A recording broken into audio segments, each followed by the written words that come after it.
Interact करूं, बातचीत करूं। भारत का गृह मंत्री रहते हुए भी जब भी बॉर्डर सिक्योरिटी फोर्स अथवा सीआरपीएफ के जवानों के बीच भी मैं जाता था, आईटीबीपी के जवानों के बीच जाता था, उस समय भी प्रायः मैं उनके साथ सीधा संवाद करता था। दिन रात देश की सुरक्षा में लगे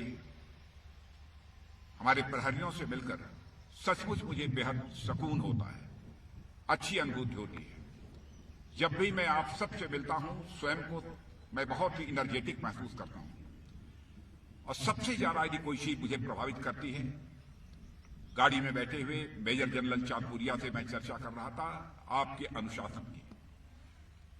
जब मैं आपका अनुशासन देखता हूं तो मैं इस नतीजे पर पहुंचता हूं कि सचमुच यह अनुशासन ही आपके जीवन का संस्कार है, अनुशासन ही आपके जीवन की संस्कृति है, अनुशासन ही आपका कर्म है और अनुशासन ही आपका धर्म है। मैं इस नतीजे पर पहुंचता हूं और आप जैसे लोगों से मिलकर सचमुच मैं अपने को बहुत ही गौरवान्वित महसूस करता हूं। और स्वतंत्रता प्राप्त के बाद से मैं जानता हूं कि यह क्षेत्र कितना संवेदनशील है। हमारा पड़ोसी किस प्रकार की समय समय पर नापाक हरकतें करता रहता है, यह बताने की जरूरत नहीं है। आए दिन कुछ न कुछ दुर्घटनाएं होती रहती हैं। आतंकवादी वारदातें भी पहले बड़ी संख्या में होती थी, लेकिन अब वह नाम मात्र रह गई हैं। उसका श्रेय भी यदि किसी को जाता है तो हमारे सेना के जवानों को जाता है, हमारे सीआरपीएफ बॉर्डर सिक्योरिटी फोर्स के जवानों को और जम्मू कश्मीर पुलिस के जवानों को जाता है।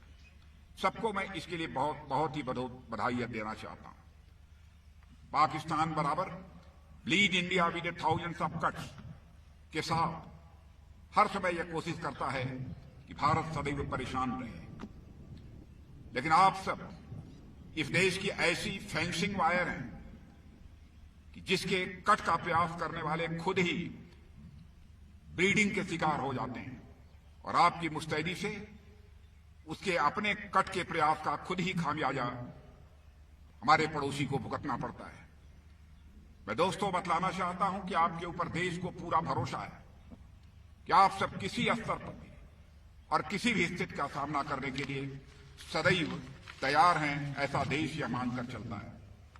भारत दुनिया का अकेला देश है जिस देश की धरती से यहां के संत महात्माओं ने भारत की सीमा में रहने वाले लोगों को ही अपने परिवार का सदस्य नहीं माना है, बल्कि पूरे विश्व की धरा पर रहने वाले लोगों को अपने परिवार का सदस्य मानते हुए वसुधैव कुटुंबकम, the whole world is a family, यह मैसेज सारी दुनिया को किसी देश की धरती से गया है तो केवल और केवल हमारे और आपके देश की धरती या भारत से गया है। स्वदेशो लोकत्रयम, यह हमारे देश के ऋषि और मनीषियों ने कहा है। यानी केवल धरती ही नहीं बल्कि तीनों लोग हमारे परिवार हैं। इतना बड़ा मन इन भारतवासियों का है। हमारा चरित्र रहा है, हमने न तो किसी के स्वाभिमान पर कभी चोट पहुंचाने की कोशिश की है और न तो दुनिया के किसी देश की 1 इंच जमीन पर हमने कभी कब्जा करने की कोशिश की है। और मैं जानता हूं भले ही यह सब हमने न किया, लेकिन देश की सीमाओं की सुरक्षा जिस दिलेरी के साथ आपने सबने की है, उसकी जितने भी सराहना की जाए वह कम है। मैं कभी विचार करता हूं कि वो कौन सी भावना है जो आपको अपना सर्वस्व न्यौछावर करके अपनी जिंदगी भी देकर देश की सीमाओं की रक्षा करने के लिए प्रेरित करती है। तो मैं तो इसी नतीजे पर पहुंचता हूं, मनुष्य के हृदय की सबसे बलवती भावना, सबसे स्ट्रांग फीलिंग यदि कोई होती है तो राष्ट्रीय स्वाभिमान की भावना होती है। यही राष्ट्रीय स्वाभिमान की भावना रही है चंद्रशेखर आजाद, सरदार भगत सिंह, खुदीराम बोस, अशफाक उल्लाह खां ने भारत माता के पैरों में पड़ी दास्ता की बेड़ियों को काटने के लिए हंसते हंसते फांसी को फंदे को चूम लिया, तब जाकर यह भारत आजाद हुआ है। अशफाक उल्लाह खां 21 साल की जवानी थी, मां कहती थी बेटा शादी कर ले, मां की बातों को टाल जाता था। लेकिन अंग्रेजों की हत्या करने के मामले में जब फांसी की सजा हुई, फांसी के तख्त पर ले आया गया, मजिस्ट्रेट ने पूछा, बोलो अशफाक उल्लाह, तुम्हारी अंतिम मुराद क्या है? जो भी तुम्हारी अंतिम मुराद होगी यह संदेश तुम्हारी मां तक पहुंचा दिया जाएगा।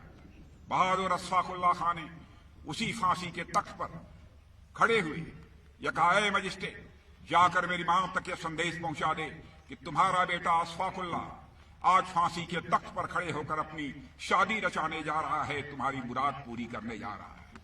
बहनों भाइयों, यही एक स्वाभिमान की भावना है जो कि देश की सीमाओं की रक्षा करने के लिए आपको प्रेरित करती है।